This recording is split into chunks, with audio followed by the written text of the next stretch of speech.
ഇന്നത്തെ കാലത്ത് ഒരുപാട് ആളുകളുടെ ഒരു ചോദ്യമാണ്, എത്രാമത്തെ ദിവസമാണ് ഈശോ ഉയർത്തെഴുന്നേറ്റത്? കാരണം പെട്ടെന്ന് കണക്ക് കൂട്ടുമ്പോൾ 3 ദിവസം തികയാത്തതുപോലെ. മത്തായി 12-ാം അധ്യായം 40-ാം വാക്യത്തിൽ ഈശോ ഇങ്ങനെ പറയുന്നുമുണ്ട്, യോന 3 രാവും 3 പകലും മത്സ്യത്തിൻ്റെ വയറ്റിലായിരുന്നതുപോലെ മനുഷ്യപുത്രനും ഭൂമിക്കുള്ളിലായിരിക്കുമെന്ന്. പല രീതിയിൽ കണക്കുകൂട്ടി നോക്കിയിട്ടും ഈ 3 രാവും 3 പകലും കണക്ക് ശരിയാകുന്നില്ലല്ലോ എന്ന് കരുതുന്നവരുമുണ്ട്. ബൈബിളിലെ സമയക്രമങ്ങളെക്കുറിച്ച് അറിയാത്തത് കൊണ്ടാണ് ഇപ്രകാരമുള്ള സംശയങ്ങൾ നമുക്ക് തോന്നുന്നത്. ഇന്ന് നമ്മൾ കണക്കുകൂട്ടുന്നത് പോലെയല്ല ഈശോയുടെ കാലത്തും അതിനു മുമ്പുമൊക്കെ സമയം കണക്കുകൂട്ടിയിരുന്നത്.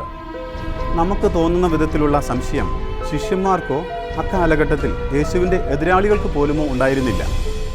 അപ്പസ്തോല പ്രവർത്തനം 10:40 പത്രോസ്ലീഹ പറയുന്നത് യേശു 3-ാം ദിവസം ഉയർത്തെഴുന്നേറ്റു എന്നാണ്. യാതൊരു വിധത്തിലുള്ള ആശയക്കുഴപ്പങ്ങളും ഇക്കാര്യത്തിൽ വിശുദ്ധ പത്രോസിനില്ല. വിശുദ്ധ പൗലോസും കൊറിന്തോസിലെ സഭയ്ക്കുള്ള 1-ാം ലേഖനം 15:4 പറയുന്നത് ക്രിസ്തു 3-ാം നാൾ ഉയർത്തെഴുന്നേറ്റു എന്നാണ്. കാരണം അന്ന് സമയം കണക്കുകൂട്ടിയിരുന്നത് ഇന്നത്തെ പോലെ ആയിരുന്നില്ല. യഹൂദരുടെ ദിവസം ആരംഭിക്കുന്നത് ഒരു ദിവസത്തിൻ്റെ വൈകുന്നേരം 6 മണിക്കാണ്. അടുത്ത ദിവസം വൈകുന്നേരം 6 മണി വരെയാണ് ഒരു ദിവസത്തിൻ്റെ മണിക്കൂറുകൾ കണക്കാക്കപ്പെടുന്നത്. 3 രാവും 3 പകലും എന്നത് 3 ദിവസത്തെ സൂചിപ്പിക്കുന്നു എന്ന് മാത്രമേ ഉള്ളൂ. അത് അവരുടെ വാക്കുകളുടെ ഒരു ഉപയോഗ രീതിയാണ്.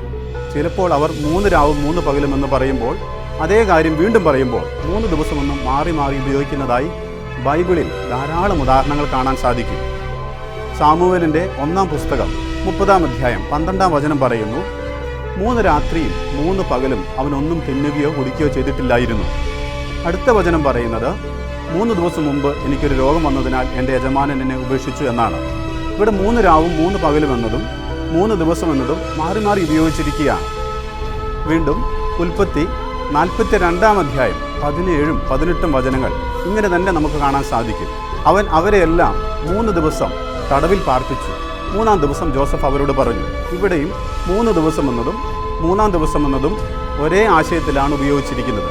എസ്തേറിൻ്റെ പുസ്തകം 4:16 3 ദിവസം രാത്രിയും പകലും എന്തെങ്കിലും ഭക്ഷിക്കുകയോ പാനം ചെയ്യുകയോ അരുത് എന്ന് പറയുന്നു. തുടർന്ന് 5:1 നാം ഇപ്രകാരം വായിക്കുന്നു, 3-ാം ദിവസം എസ്തേർ രാജകീയ വസ്ത്രങ്ങൾ അണിഞ്ഞ് കൊട്ടാരത്തിൻ്റെ അകത്തെ അങ്കണത്തിൽ ചെന്നു നിന്നു. ഇവിടെയും 3 രാവും 3 പകലും എന്നതും 3 ദിവസവും എന്നതും മാറി മാറി ഉപയോഗിച്ചിരിക്കുകയാണ്. വീണ്ടും 2 ദിനവൃത്താന്തത്തിൻ്റെ 10:5 നമ്മൾ ഇപ്രകാരം വായിക്കുന്നു, 3 ദിവസം കഴിഞ്ഞ് നിങ്ങൾ വീണ്ടും വരുവിൻ. എന്നാൽ അതേ അധ്യായം 12-ാം തിരുവചനത്തിൽ നമ്മൾ വായിക്കുമ്പോൾ 3-ാം ദിവസം വീണ്ടും വരുവിനെന്ന് രാജാവ് പറഞ്ഞതനുസരിച്ച് ജനം വന്നു ചേർന്നു എന്നതിനെക്കുറിച്ചാണ് പറയുന്നത്. ഈ ഉദാഹരണം എല്ലാം പറയുന്നത് 3 ദിവസം എന്നതും 3 രാവും പകലും എന്നതും ഒരേ അർത്ഥത്തിലാണ് ബൈബിൾ ഉപയോഗിച്ചിരിക്കുന്നതെന്നാണ്. തന്നെയുമല്ല, ഒരു ദിവസത്തിൻ്റെ ഒരു ഭാഗത്തെ ആ ദിവസം മുഴുവനും തുല്യമായിട്ടാണ് കണക്കാക്കിയിരുന്നത്.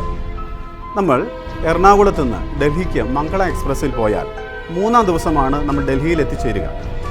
അതിൻ്റെ അർത്ഥം 72 മണിക്കൂർ കൊണ്ട് എത്തിച്ചേരുമെന്നല്ല, മറിച്ച് 3-ാമത്തെ ദിവസത്തിലാണ് നമ്മൾ എത്തിച്ചേരുന്നതേ ഉള്ളൂ. ഇവിടെ 3-ാമത്തെ ദിവസത്തിൻ്റെയും ആദ്യത്തെ ദിവസത്തിൻ്റെയും ഭാഗങ്ങൾ ഓരോ ദിവസങ്ങളായിട്ടാണ് കണക്ക് കൂട്ടപ്പെടുന്നത്. അങ്ങനെയാണ് 3 ദിവസം എന്ന് പറയുന്നത്, അല്ലാതെ അത് കൃത്യമായി 72 മണിക്കൂറിനെ അല്ല ഉദ്ദേശിക്കുന്നത്. ഇവിടെ നമ്മൾ ശ്രദ്ധിക്കേണ്ടത് യേശു ഏത് ദിവസമാണ് മരിച്ചതെന്നും ഏത് ദിവസമാണ് ഉയർത്തതെന്നുമാണ്.